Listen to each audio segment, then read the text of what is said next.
Olá, estamos iniciando pela TV Suprem, braço de comunicação da União Planetária, mais uma entrevista do movimento 2022-2030, o Brasil e o Mundo que Queremos, que é uma parceria da Universidade de Brasília, através do Núcleo de Estudos do Futuro, do Centro de Estudos Avançados Multidisciplinares com a União Planetária.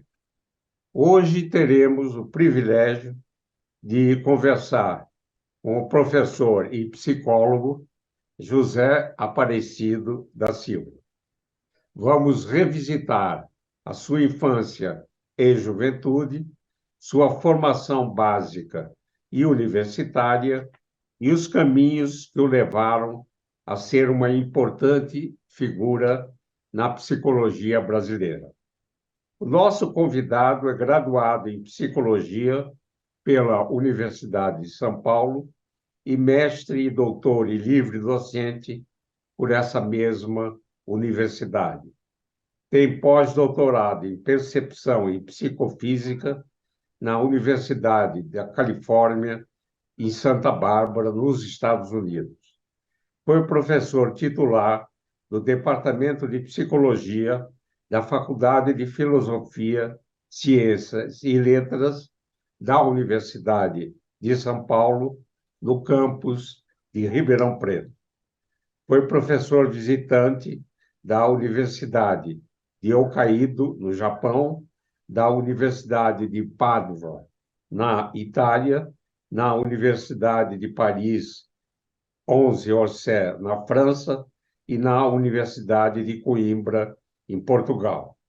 Foi também vice-presidente e presidente da Sociedade Brasileira de Psicologia e coordenador local da International Society for Psychophysics.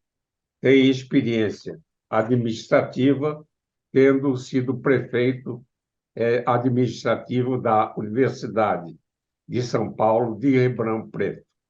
Publicou 280 artigos em revistas científicas, 53 capítulos de livros e 34 livros.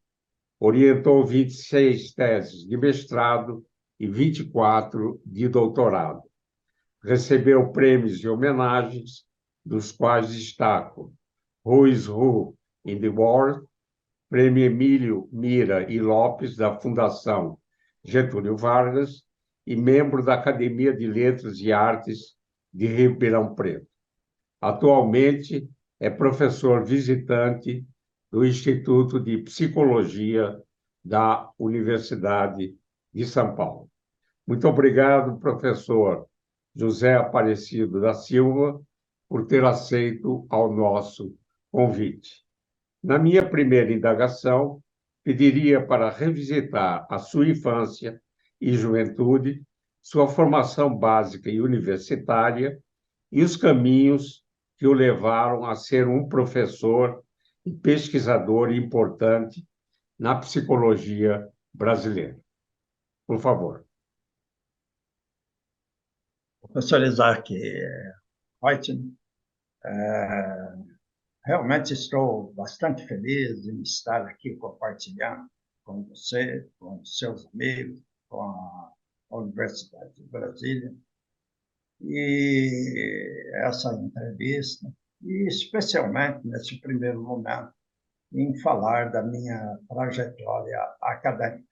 Sempre, quando falamos de nós mesmos, da nossa carreira acadêmica, a trajetória, que eu diria, foi difícil, mas foi bela e coroada de sucesso. Certamente, reviver, repassar, ainda que rapidamente pela memória, esse passado nobre, embora saibamos que nós temos um curto futuro, sempre nos traz muitas emoções positivas. As emoções negativas vamos deixar de lado.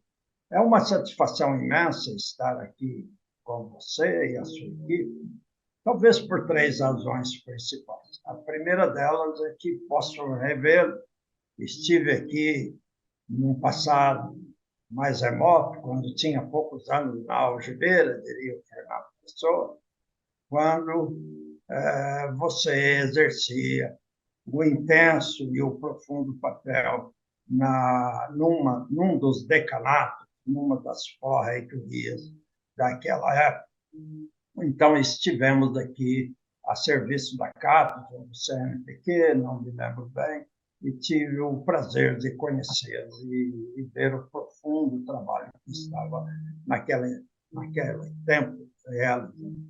O segundo é que eu possa ter uma oportunidade, estou tendo a oportunidade de falar um pouco mais do meu trabalho, aquilo que fiz ao longo de 50 anos de carreira. Em terceiro, fiquei muito contente em estar aqui e saber do seu programa, porque há alguns anos atrás tinha um programa similar em Ribeirão Preto, que eu chamava Cientistas de Ribeirão Preto, e que nós entrevistávamos cientistas da nossa região num programa da NET, e depois tornamos isso em formato de livro, aonde perguntávamos até perguntas similares, queríamos ir além daquilo que estava no lápis. E eu sempre perguntava para os colegas no final, além de como ele via o futuro dos jovens da ciência, eu perguntava para que time você torce.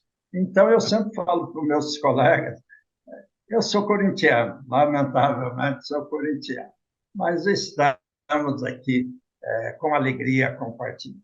A minha trajetória acadêmica, ainda que seja difícil sumariá-la em 2 minutos, eu diria que foi, sem arrogância qualquer, foi difícil, foi bela, mas foi coroada de sucesso. Há 50 anos estou trabalhando na academia. Foi o meu primeiro emprego. Nunca abandonei a universidade, salvo para estudar ou exercer o papel, a figura de professor visitante no exterior. Eu tive bons professores, eu devo dizer que foi um privilégio. E um deles foi reitor dessa grande universidade de Brasília. 2 deles. Um deles foi o professor João Cláudio Todolov, que faleceu mais recentemente, e a sua esposa, que foram professores inicialmente lá em Ribeirão Preto e construíram uma linda trajetória lá e cá.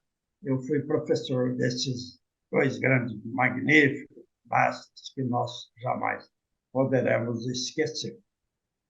E o professor João Cláudio foi responsável por ter levado o professor Renier Rosenstrater, então um professor holandês, que foi fundar a psicofísica lá, e percepção, a área de psicofísica e percepção em Ribeirão Preto, no longínquo 73. Então, nesse ano 2023, estaremos comemorando, a propósito, aqui mesmo em Brasília, os 50 anos da psicofísica no Brasil. Será dia 23 de outubro deste ano. E, inclusive, comemorando também os 60 anos do Instituto de Psicologia da UNB. Vocês estarão todos convidados a participar. Uma data que foi um marco do passado, mas que tem transformado o futuro. Eu sempre, na minha vida acadêmica, tentei responder a 3 perguntas, 3 questões centrais. A primeira questão foi: qual a distinção, qual o papel entre os fatores perceptuais, que dependem exclusivamente dos mecanismos sensoriais ou visuais, por exemplo, acomodação e convergência, sem dar muitos detalhes técnicos. Qual é o papel desses mecanismos, distinto do papel dos processamentos cognitivos, quando nós fazemos julgamento de objetos, por exemplo, a distância, o tamanho, cores. Então, qual o papel? Como eu posso distinguir experimentalmente os mecanismos sensoriais dos mecanismos cognitivos? A segunda pergunta que eu tentei responder ao longo da minha trajetória acadêmica foi: qual é a geometria do espaço visual?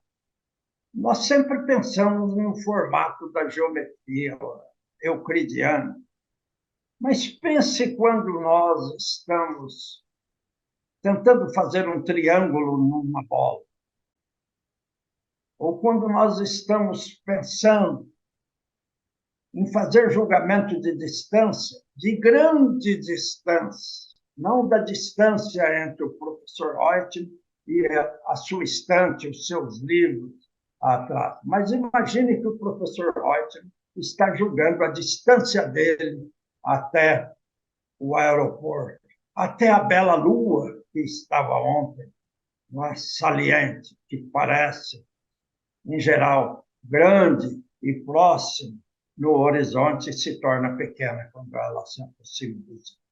A terceira pergunta que tentei responder ao longo da minha vida: como é o mundo, ou se são diferentes o mundo perceptual, ou mundos perceptuais, da criança e dos adultos. Então, dediquei 50 anos da minha vida acadêmica estudando a percepção em psicofísica. Elas têm importância em psicologia do trânsito, direção para o piloto, para o motorista do trânsito. Ela, quando pensamos em gustação, olfação, tem importância para o marketing, para a qualidade de medicamentos, de produtos alimentícios.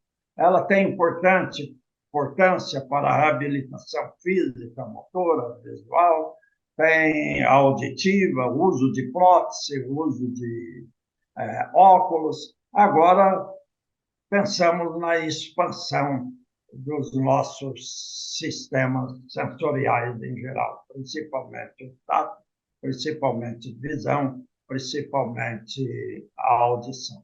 Então, a minha carreira foi dedicada, ao longo desses 50 anos, essencialmente a essa área. Depois, eu passei a focalizar outros construtos psicológicos, por exemplo, a inteligência humana, a dor. E nos últimos 3 anos, devido à pandemia, me debrucei e virei um especialista em pandemia. Depois nós falaremos um pouco mais sobre.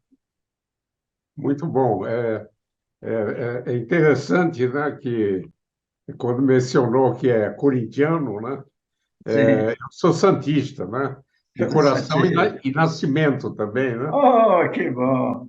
E eu entrevistei o jornalista Juca Kfouri, que é Ah, sim. corintiano roxo, né? Ele é E é um corintiano. exemplo de que existe um diálogo civilizado, né, entre um Sim. corintiano e um santista, né? E o santista, É muito verdade. bom, professor. É, Obrigado. ele escreveu um livro, né? Publicou um livro intitulado A Natureza da Inteligência Humana. Poderia ressaltar alguns pontos dessa obra? Certamente. Escrevi mais recentemente um outro que eu chamei Sob o Olhar da Inteligência. Ele é um livro que eu diria agressivo do meu ponto de vista pessoal, porque eu comecei a olhar o mundo sempre baseado na inteligência humana. Eu vejo que o mundo está cada vez mais complexo. Nós percebemos uma complexidade imensa, não só nos relacionamentos interpessoais, talvez aí a ideia de inteligência interpessoal, inteligência emocional, mas também lidar com os objetos, com as tecnologias vigentes no nosso dia a dia. Então, o mundo está ficando cada vez mais complexo e cada vez mais compresso. Eu tenho a língua presa, mas é possível e distinguir um mundo complexo e complexo. Então, eu comecei a analisar o papel da inteligência humana. É melhor chamar repertório cognitivo, entraria as habilidades cognitivas para resolver problemas, planejar, para executar e para prever eventos diferentes no mundo. E também características de personalidade, para se ajustar a um mundo em contínua transformação. E como nós estamos vivendo na era antropoceno, não é? Antropoceno, que é uma era em que o próprio homem está crescendo tecnologicamente, mas está produzindo ferramentas que estão levando à destruição do mesmo. Vocês podem observar isso no nosso dia a dia. E sempre me preocupou, doutor Reutemann e equipe, nossos ouvintes de hoje, telespectadores, por que o mundo está tão desigual? Não precisamos ir ao mundo lá fora e compararmos diferentes nações, quase 200 nações. Veja esse gigante chamado Brasil. 27 estados, incluindo aqui o belo e o gigante Distrito Federal. 27 estados. O quão diferente nós somos. Como pode Brasília, o Distrito Federal, que é o cérebro do país, com uma renda per capita tão elevada, e outros estados brasileiros viverem em condições tão difíceis. E eu comecei a me preocupar com isso, e por isso, em analisar por que o PIB brasileiro não crescia, ou por que o PIB entre diferentes estados era muito diferente, eu acabei entrando nesse terreno movediço, e muitas vezes as pessoas não gostam de comentar, de falar. Mas eu percebi que nós, para resolver o grande problema do país, nós deveríamos adotar uma política única, que é fomentar as habilidades cognitivas dos nossos jovens estudantes na primeira infância. Tanto é que, caminhando no campus aqui da UNB, eu vi a construção de um belo centro de pesquisa, Dr. Reutemann, intitulado Centro de Pesquisa para a Primeira Infância. Eu fiquei encantado com isso, porque é aí que temos que investir em criar condições para que os nossos jovens, do ensino fundamental, da pré-infância e também do ensino médio, desenvolvam as suas habilidades cognitivas. Temos que nos preocupar pouco com o conteúdo, mas muito mais com o ingrediente ativo, que é o desenvolvimento das habilidades cognitivas do nosso povo. Por isso que eu escrevi esse livro, que mostra a importância da inteligência num mundo competitivo, complexo e complexo.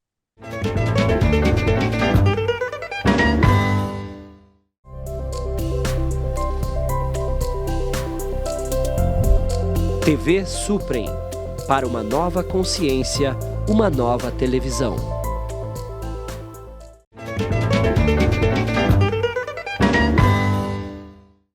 A primeira infância tem sido negligenciada, né? No que toca ao desenvolvimento cognitivo, né? E há algumas poucas décadas se demonstrou a importância da primeira infância, né? Quando a velocidade de formação de neurônios, né?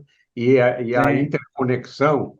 E eu também fiquei muito contente com a implantação desse centro de pesquisa para a primeira infância na Universidade de Brasília, que terá também uma creche ao lado, e é importante que a gente dê menos conteúdo, mas uma formação, né? Para poder ter uma visão de mundo com essa área de percepção, né? Quando eu esteve falando em percepção, eu me lembrei quão avançado ou atrasado estamos na percepção espiritual, né? E que precisamos avançar para nos conhecermos melhor, de onde viemos e para onde estamos indo. Professor José Aparecido, recentemente publicou o livro Ecos da Covid-19 na Saúde Mental. Poderia ressaltar alguns pontos que considere importante nessa obra? Certamente. Mas antes, ainda focando sua colocação, seus comentários, acerca do desenvolvimento de um projeto de pesquisa na primeira infância, me lembrei aqui que o Prêmio Nobel de Economia, Eugênio Hacking, com discípulos brasileiros, tem frisado e escrito muito sobre a importância do investimento na primeira infância, especialmente trabalhando esse repertório que nós chamamos de repertório cognitivo, porque, diria um professor húngaro, eu fui discípulo do professor Stefanáry, professor húngaro, que é um país muito pequeno, 10 milhões de habitantes, mas tem 8 a 10 prêmios Nobel de diferentes áreas do saber. Ele me dizia sempre, e eu já entro na Covid, é melhor uma cabeça bem feita do que uma cabeça cheia. Não esqueça isso, José, para o resto da vida. Na Hungria, se ensina a pensar. O conteúdo vem depois, e o conteúdo é maleável, depende do contexto, do momento político, depende das características da massa crítica que você tem ao seu lado na sua universidade. A pandemia alcançou todos nós e já está graçando há 3 anos. Em outras palavras, há 3 anos estamos sofrendo do ponto de vista da fisiologia, do ponto de vista médico e do ponto de vista psicológico. Um ano antes do início da pandemia, o primeiro caso foi detectado por um oftalmologista, originalmente, trabalhando chinês, trabalhando em percepção, a oftalmologia era 31 de dezembro de 2019. Pode ocorrer alguma imprecisão nas datas, aí são falhas da memória de um homem que tem 7 décadas.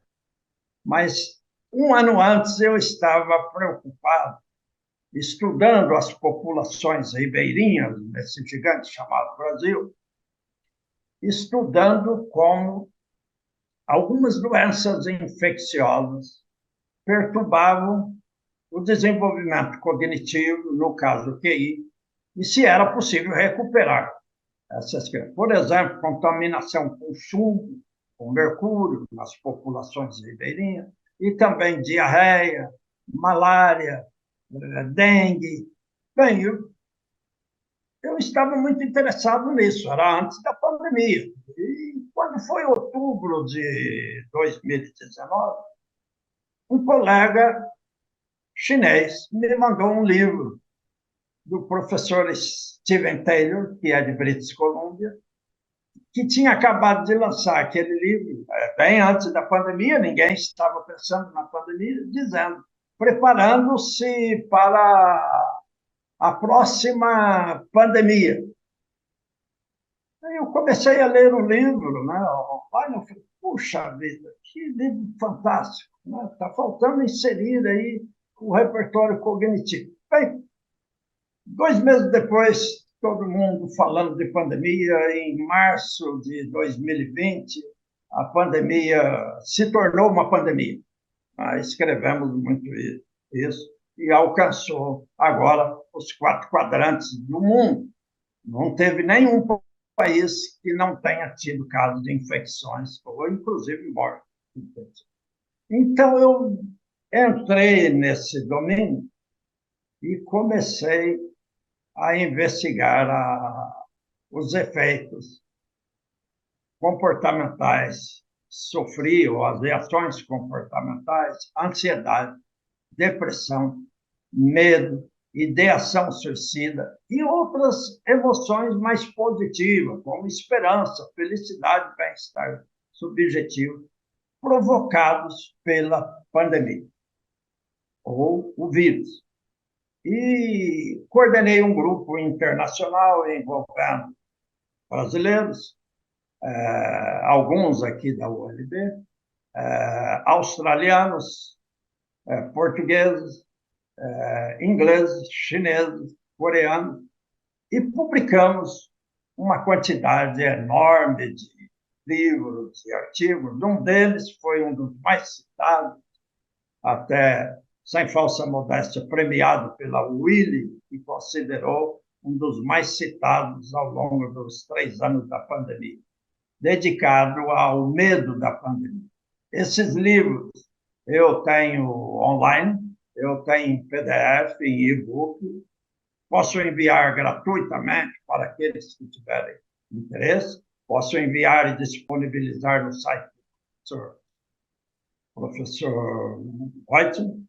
E quero dizer que aprendi muito sobre a pandemia, o comportamento humano, e o mais importante, a pandemia, o vírus, foi um experimento natural que não precisou de aprovação da Comissão de Ética e nem de consentimento autorizado. Nos alcançou e tem alcançado.